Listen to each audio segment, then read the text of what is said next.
Okay, if we could, if I could grab a couple of minutes of your attention, I'd love to just say a couple of words and then leave you off to continue about your business, to enjoy your lunch, and to talk about what it is that you're doing for the program.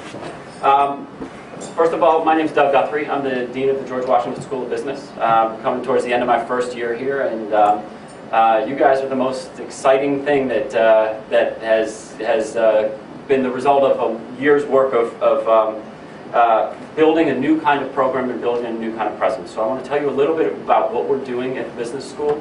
But before I do that, as part of my welcome, I just want to let you all know how important executive education is to me and how important it is to those who participate in it. I know for those who have been away from school for a while or have been in a completely different career trajectory and haven't thought about life after what it is that you're doing right now, this is a moment for you to really do something for yourself. Now, we're an educational institution, and so we have certain demands on what it should be and how seriously you should take it. And Dominique said that I scared some of you in New York with my rejoinders about cold calling and things like that. And it is a serious thing. But I also want to remind all of you to take a step back and realize that you are investing in yourself in a way that is going to change your lives. And I say that, and I just want you to, don't just hear that and kind of have it wash over you and in one ear and out the other. Spend some time to think about what that means. This is the reason I love education for people who are at advanced stages in their careers. Because if you do this right, this will be a moment that will be transformative for your life. Now that means a couple of things. It means you have to kind of take your jacket off and symbolically also take your fears and your inhibitions off at the door, come into the classroom, learn as deeply as you can from your professors, but more importantly, learn from each other. Spend the time actually getting to know each other. Spend the time looking at yourself in the mirror and thinking, what am I afraid of? How am I actually going to be the person that elevates my career from here, very successful at this point in your lives, to the next greatest level that you can't even really dream of at this point? How do I actually then translate those skills into giving something to society that's going to be so valuable to myself and to the rest of the world? And so that kind of education is a special space. We do this, and I'm going to talk a little bit more about why it's so important to me, but also why it's important to society. And so this kind of customization is, I think, a really important thing. So let me just go through a little bit of introductions about the school, and then talk a little bit about that. And then I'm going to take off. I'll see you again this evening at the boat cruise, and so we can talk a little bit more about leadership and social responsibility and those kinds of questions that are also so important to all of us. So this is such a wonderful moment for me, because we come to the end of a first year. I took over as Dean of the Business School on August 1st, 2010. And I had some very exciting ambitions. Now, those ambitions were built on the backdrop of a decade or more of education and teaching in the business school world, in which I had come to some very stark conclusions about what the problem with business was and what the problem with business education was. The first thing, just for a little bit of history, I think we should maybe go back and talk about something that happened in the middle of the 20th century. And that issue was really built on the transformation of the field of economics and the ways in which business became a central player in what we might think of as shareholder capitalism. America became the dominant force in the global economy, and it became a place in which there was a notion out there that you could, in some sense, disembed business from society. We don't need to think about the relationships between business and the rest of society, because markets are relatively efficient systems. They work very well.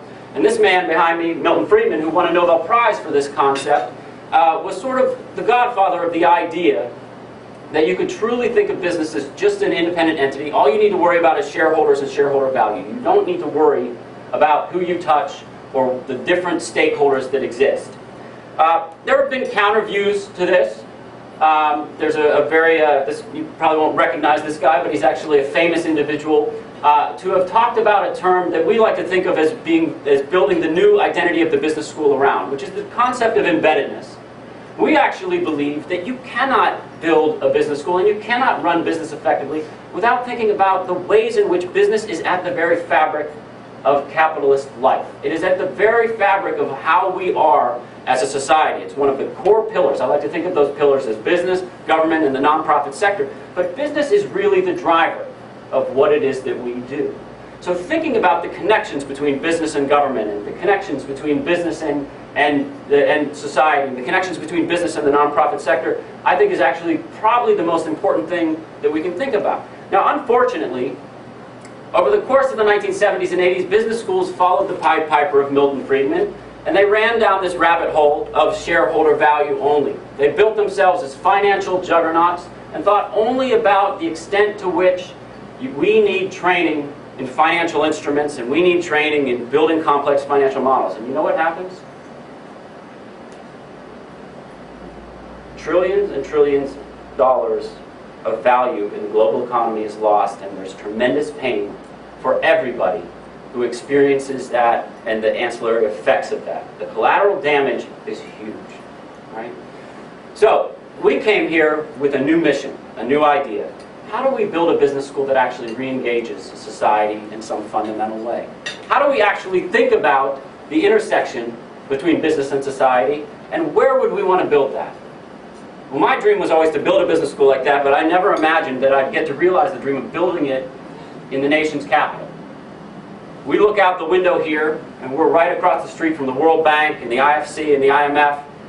We're 6 blocks from the White House. This afternoon I'm going to go over to a meeting at the Senate Hart Building to talk about issues of China and globalization and trade. And so we're really in this moment in which we can actually think about a new kind of business education, but we can actually also build it. And building it here in Washington, D.C., and having you all as an inaugural class of this new kind of innovative education that thinks deeply about these kinds of issues and frames it in the leadership trajectory of your careers, that's a dream for me. That's the most exciting thing that we have going on. Now, we have a couple of pillars that we like to think about. We like to think about embeddedness in the global economy. So we like to talk about globalization and internationalism and think deeply about those issues. We like to think about sustainability and social responsibility. We like to think about leadership and ethics. And when we bring all these things together and then wrap those together with core business functions, we believe this type of education can be transformative. We hope it is for you.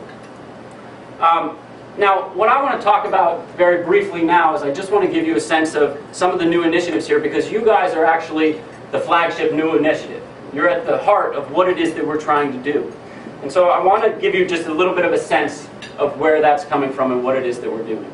Now, before I came here, I was for 13 years at New York University. I was in the business school, the Stern School of Business, and for part of that time I ran the executive education shop there.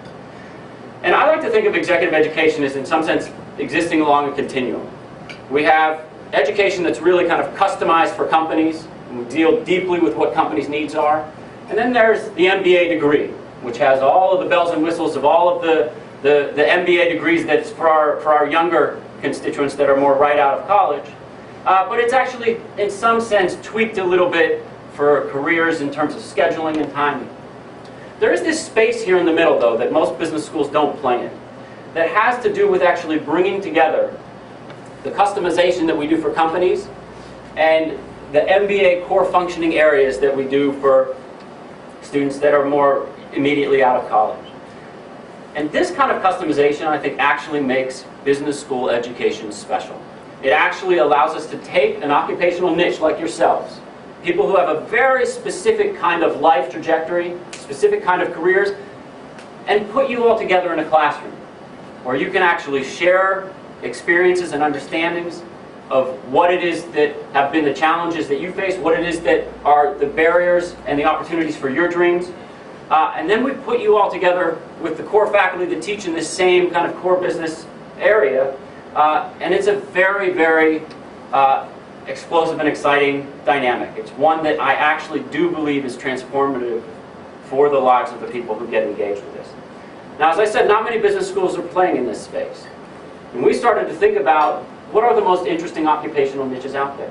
What are the niches of people who actually have special access to things in the world, at a very young age have special talents and special responsibilities and a great amount of discipline that allow them to get to those places,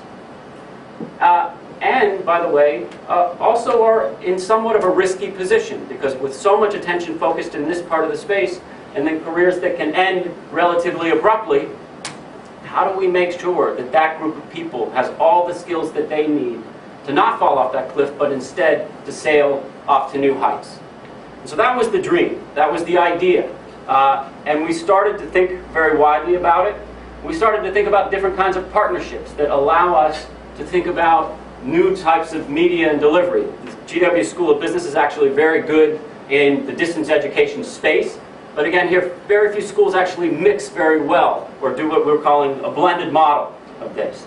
And we built a program that I think we're very excited and proud of. It's one that has very, very deep customization to it, but also delivers all of the core features that are part and parcel to what a business education should be.